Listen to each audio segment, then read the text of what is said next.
I once caught Mike Pence trying on my stilettos. Well, it's... My Secret Service code name is that poor, poor woman. I copied this list from Michelle Obama. Well, sometimes when I bounce light off my diamond, Donald Terry will chase it like a cat. I wish I knew why I have a recurring dream I'm pinned beneath a giant orange sack of shit. And if I could tell my younger self just one thing, it would be this. If you catch a leprechaun and he gives you one wish, be more specific. He is not simply reckless. He is a rolling inferno that refuses to stop. Donald Trump does not stumble into controversy. He drives straight into it and pours gasoline on top. And this time, the hit did not come from some nervous politician or cautious journalist. It came from a Hollywood icon with nothing to lose. Robert De Niro took the stage on live television and ripped away the mask Trump hides behind. No polite language, no careful phrasing, just pure fire. He called Trump a disgrace, a liar, a parasite on the presidency. Trump could not duck it. Melania, silent. The crowd, stunned. And Trump, he exploded. For once, someone untouchable told the truth, completely raw, in front of millions. De Niro did not just insult him, he tore apart the carefully built myth. That moment may have been the first real crack in Trump's public armor. You are not to leave your girdle on the bathroom floor.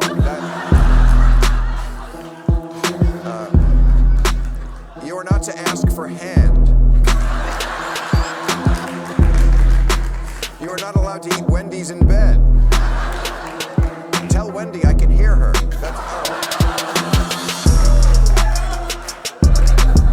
You are not to ever again mention the bride catalog's return policy.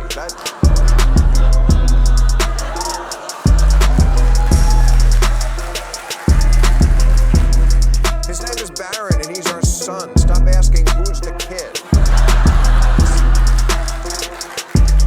You must at least consider drinking or whatever else will put you to sleep. When I say I love you, do not reply with you're welcome. If I say jump, you, I'd like to see that. Trump has always bulldozed his way forward, mocking opponents, humiliating critics, steamrolling anyone in his path. But De Niro was a different beast. He struck back not with violence, but with words so sharp they sliced through years of deception. I would love to punch him in the face, he said, not as a joke, but with real fury. De Niro, like millions of Americans, sees Trump as more than a politician. He sees him as a walking threat to democracy itself. He was speaking for the veterans Trump mocked, the women he degraded, the citizens he divided. And the minute those words hit the air, the nation felt them. Because when someone with legendary status and zero fear speaks truth to power, the target feels the blow. Trump knew it instantly, and this time, there was no easy escape. In this country. And since we're talking about integrity, I'm confused as to why my Republican colleagues aren't talking about the lack of integrity when it comes to the president's family's visas. Let me remind y'all that Melania, the First Lady, a model, and when I say model, I'm not talking about Tyra Banks, Cindy Crawford, or Naomi Campbell level, applied for and was given an EB-1 visa. And what that stands for is an Einstein visa. Now, y'all that don't know, let me tell you how you receive an Einstein visa. You're supposed to have some sort of significant achievement, like being awarded a Nobel Peace Prize or a Pulitzer, being an Olympic medalist, or having other sustained extraordinary abilities and success in sciences, arts, education, business, or athletics. Last time I checked, the First Lady had none of those accolades under her belt. It doesn't take an Einstein to see that the math ain't mathin' here.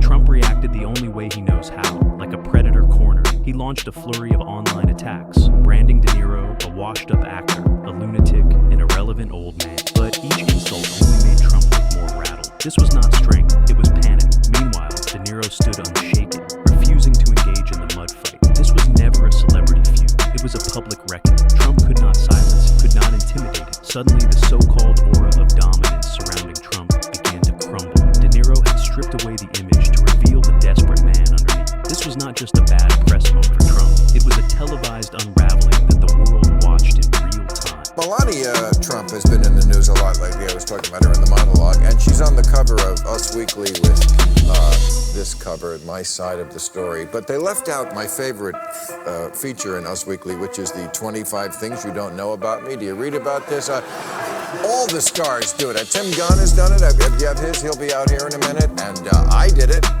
It's practically a rite of passage. You have mine. There you go. And we got a hold of Melania's. It's not in this magazine, but it's coming out. So would you like to hear Melania's 25 things you didn't know about? De Niro's attack was not just personal. It was an unmasking. Every scandal Trump tried to bury came roaring back into the public conversation. The tax dodges, the draft dodging, the praise for dictator, the cruelty toward immigrants and minority. De Niro reminded America that Trump is not simply unqualified. He is dangerous. Every policy, every decision, every move has been for himself, never the people. And the truth hit hard. We already knew this. We just let it fade into the background. De Niro yanked it back under the spotlight. This was not political theater. It was a moment of national accountability, and his message was crystal clear. If Trump regains power, his next mistakes will not be accidents. They will be weapons. 25 things you didn't know about Melania. In Slovenia, I was a catalog model, which is what you call a model you order out of a catalog.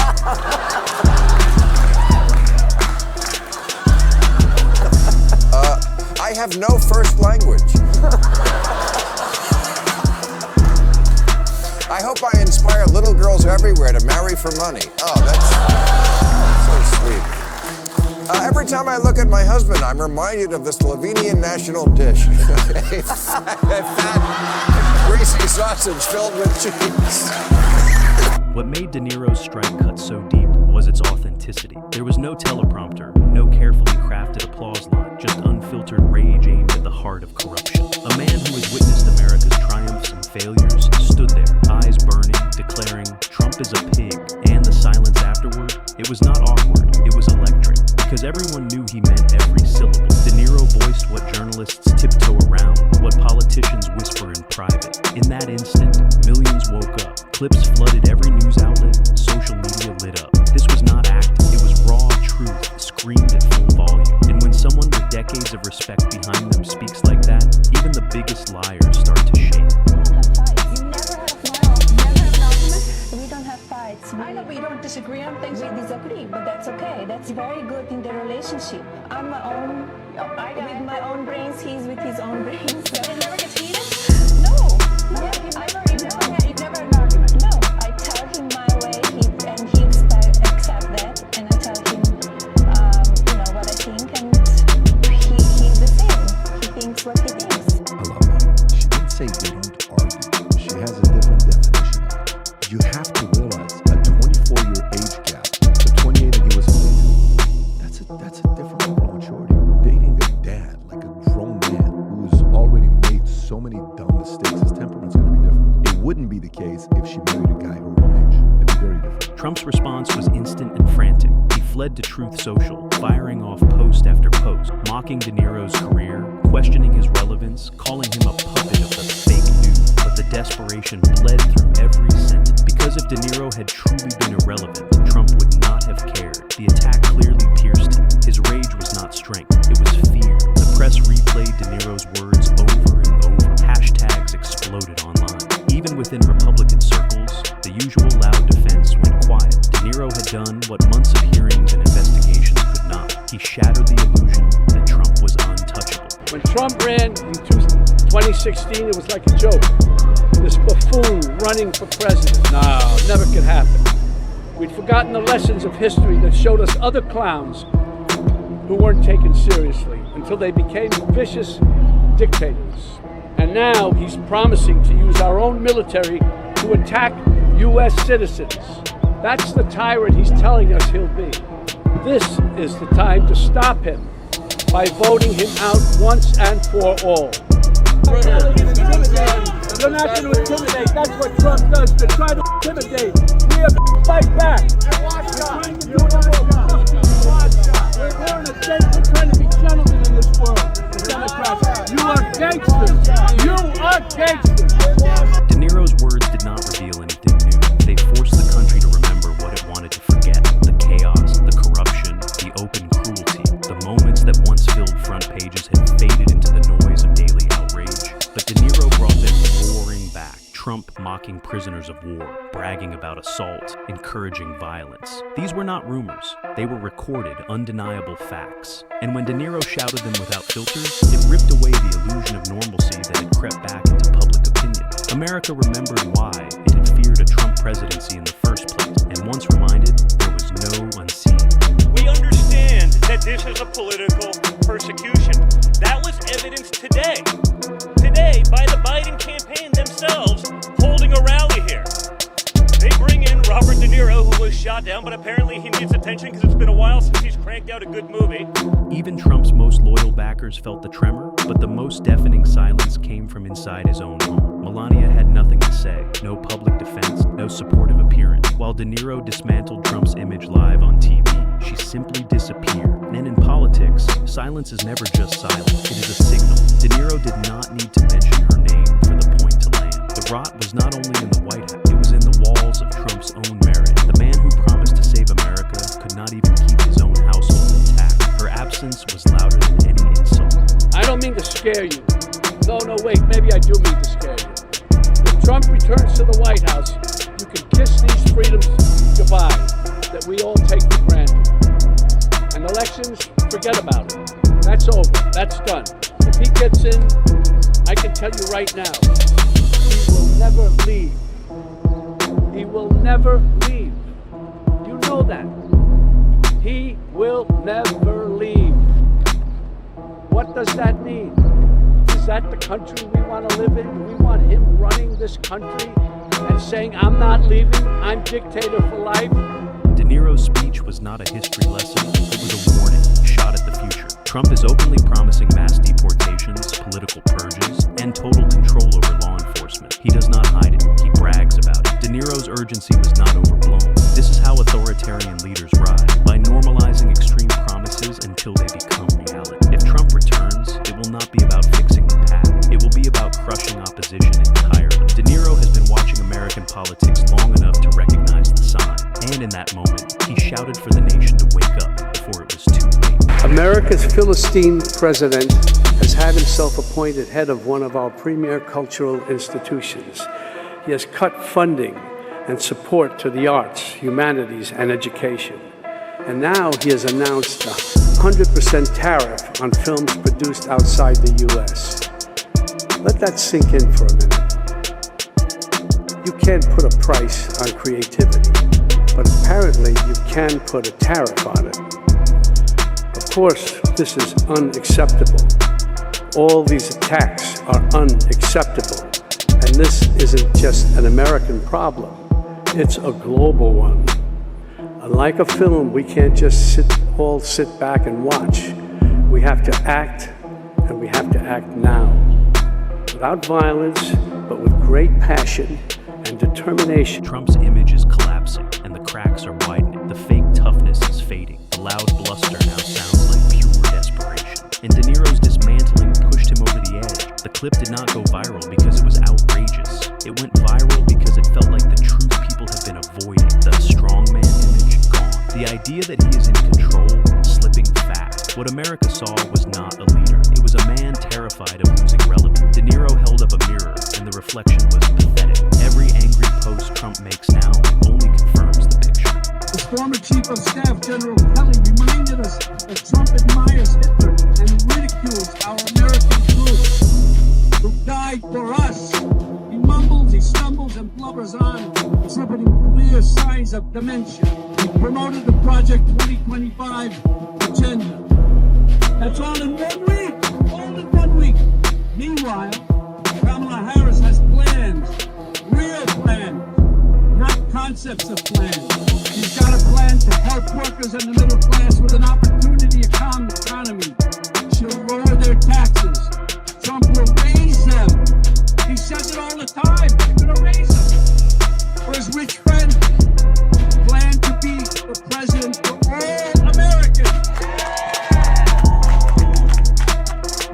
It seems like a clear choice, right? Election day is upon us. We can't let up now. It's time to make one final push and elect Vice President Harris and Democrats up and down the ballot. Do you think our democracy is at risk in this election? I think that it is. I always keep saying democracy is great, of course, but democracy people take for granted. It's a word that some people don't even understand. They take it for granted. It's about right and wrong, period. The guy's a monster. It's beyond wrong. It's almost like he wants to do the most horrible things that he can think of in order to get a rise out of us. I don't know what it is, but he's been doing it, and it's scary. Are you Excuse my French. De Niro's attack shattered more than Trump's pride. It tore down the mythology that protects him, the fantasy that money equals intelligence, that volume equals leadership, that fame equals respect. Trump embodies none of it. He is not a genius businessman. He is a loud distraction, and De Niro refused to play the game. Trump's retaliation was pure tantrum, demanding networks cut De Niro off, lashing out at anyone sharing the clip. But every outburst only cemented De Niro's point. This is a man who cannot handle criticism, even from someone outside politics. We're in a very bad situation.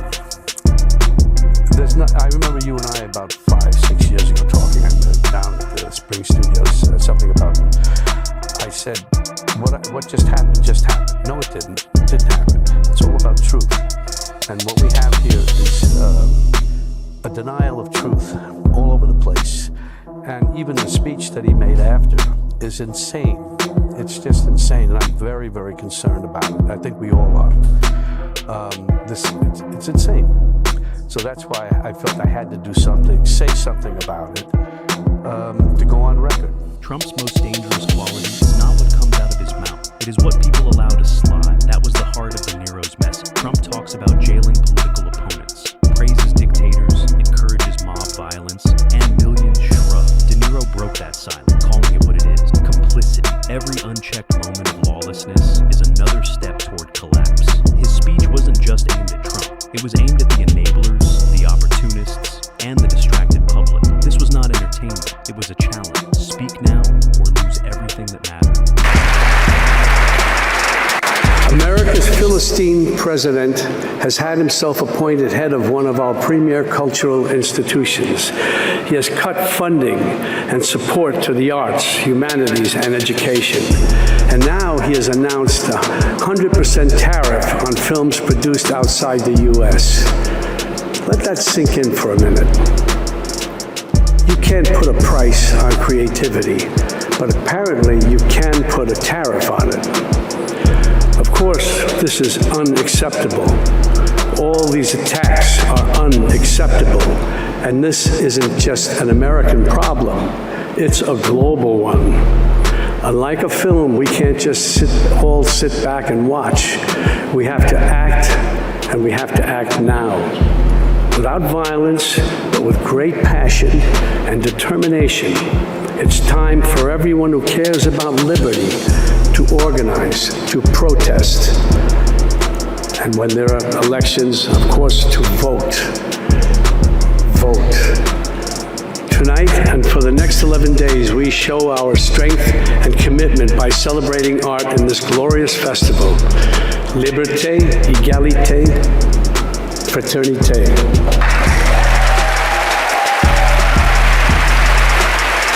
What terrified Trump most was not the insult itself. It was the fact that De Niro could not be controlled. Politicians can be bribed, journalists intimidated, and rivals smeared. But De Niro, he is beyond Trump's reach. No political office to loot, no corporate sponsor to silence him, no party loyalty to exploit. That is why the attack cut deeper than anything else in recent memory. De Niro's voice was free, and that freedom made it dangerous. Trump could not stop the words from spreading, could not manipulate the clips, could not spin it into a win.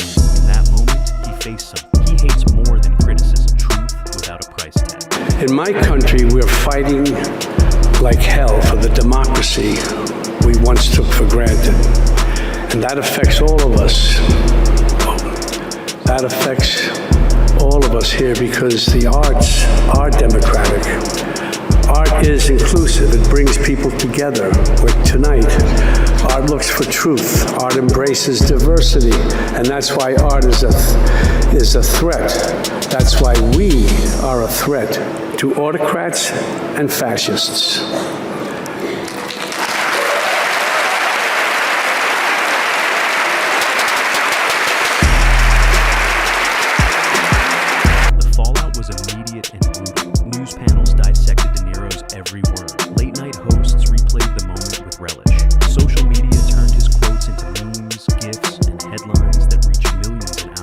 Even people who had tuned Trump out could not avoid it. It was everywhere. And with every replay, Trump's carefully curated image of invincibility took another hit. The political strategists around him scrambled, urging him to move on, to focus on policy. But Trump does not move on. He obsesses. And the more he obsessed over De Niro, the smaller and more insecure he appeared. The once feared figure was now just another man raging against a truth he could not erase. A paid sellout for the DNC. A paid sellout to the DNC. Robert De Niro. A paid sellout. A paid sellout. A paid sellout for the DNC. A paid sellout to the DNC. Robert De Niro. A paid sellout. A paid sellout. DNC. Robert De Niro. A paid De Niro's takedown worked because it bypassed the usual partisan filter. This was not a Democrat attacking a Republican. It was an American legend calling out a national disgrace. That made it harder for Trump's base to dismiss. They could ignore journalists. They could attack politicians. But how do you smear someone who built his career playing the heroes and rebels people admire? De Niro had earned his credibility over decades, and he spent it all in that moment to deliver a warning. And unlike Trump's rambling speeches, his words were short, sharp, and unforgettable. They did not need fact check. They hit straight to the gut.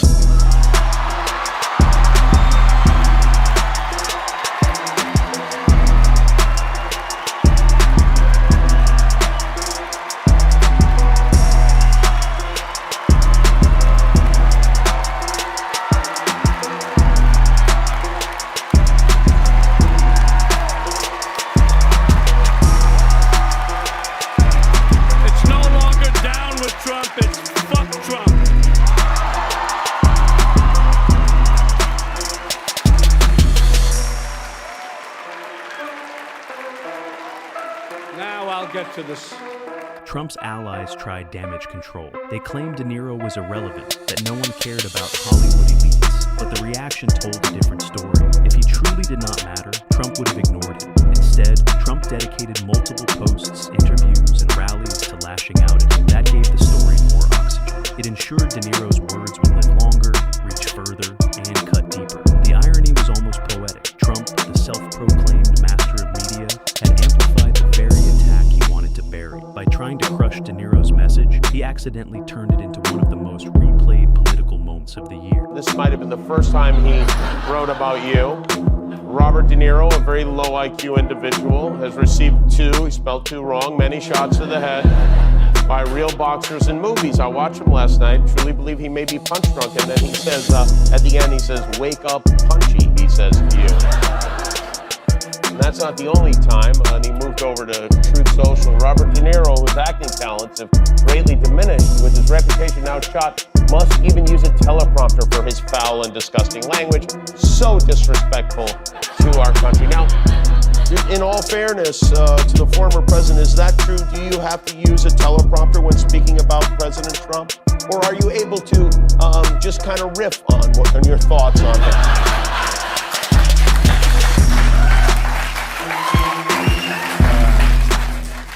Yeah, he's so stupid. And then came the shift. De Niro's attack did not just wound Trump, it opened the door for others. Suddenly, celebrities, veterans, and even some former allies began speaking more openly. It was as if De Niro had broken a dam of fear. People realized that Trump's power was not magic, it was intimidation. Once someone showed you could hit him without being destroyed, others found their voices. And that is the thing about bullying. They rely on silence to survive. The moment silence is broken, fear fades. Trump felt that shift, and it rattled him in a way indictments never did. They have a protest of Robert De Niro against him. He's a fool. He's a broken down fool. Standing out there, he got maggot. He got maggot yesterday. He got a big dose of it. But I just want to say it's a very unfair trial. It should have never happened. For years, Trump had been able to rewrite reality. He would say something outrageous, deny it days later, and his supporters would believe both versions. But De Niro's moment was unspinnable. It was live, it was clear, and it was recorded from every angle. There was no way to twist it into a win. Every time Trump tried, he only reminded people of what was said. And because De Niro was not a politician, there was no election to discredit him over, no agenda to point at. It was simply a man calling out a fraud in the plainest possible term, and that made it stick. I mean, he's so blatantly stupid. He's a punk, he's a dog, he's a pig, he's a con, a bullshit artist, a mutt who doesn't know what he's talking about, doesn't do his homework, doesn't care, thinks he's gaming society, doesn't pay his taxes. He's an idiot. Colin Powell said it best. He's a national disaster. He's an embarrassment to this country. It makes me so angry that this country has gotten to this point, that this fool, this bozo, has wound up where he has. He talks how he wants to punch people in the face. Well, I'd like to punch him in the face. This is somebody that we want for president? I don't think so. What I care about is the direction of this country. And what I'm very, very worried about is that it might go in the wrong direction with someone like Donald Trump.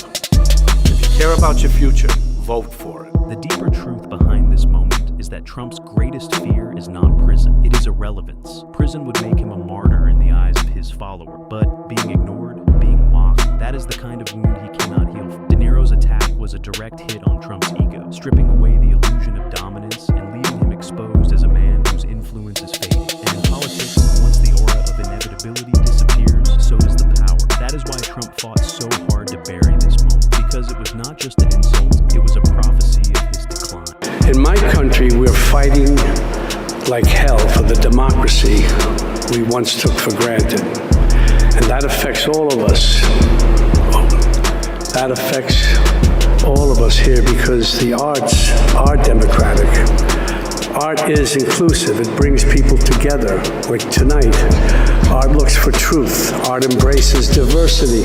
And that's why art is a threat. That's why we are a threat to autocrats and fascists.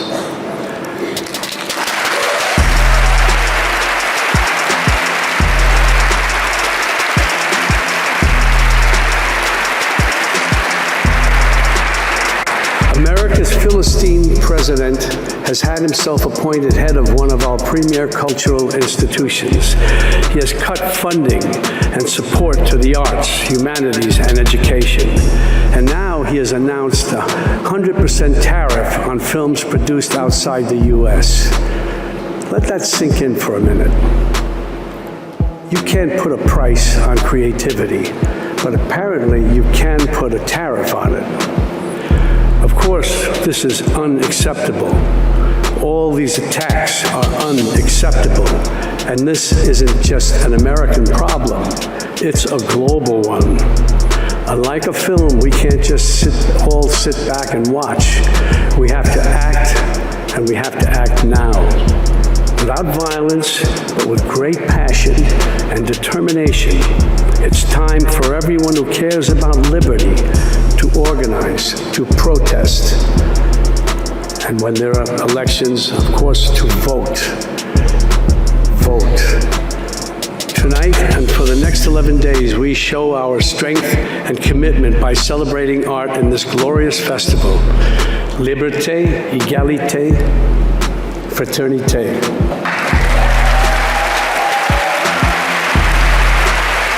In the end, De Niro did not need an army, a political campaign, or a billionaire's bankroll to strike at Trump's core. All he needed was a stage, a microphone, and the courage to speak without fear. And in doing so, he reminded America of something critical, that power only survives when people agree to fear it. The moment fear is gone, the spell breaks. Trump may still hold rallies, still flood social media with rage, still threaten those who oppose him. But the truth is out there now, broadcast in a few unfiltered sentences by a man who had nothing to gain. And if moments like this keep coming, it will not be Trump's enemies who end it. It will be his own unraveling. Live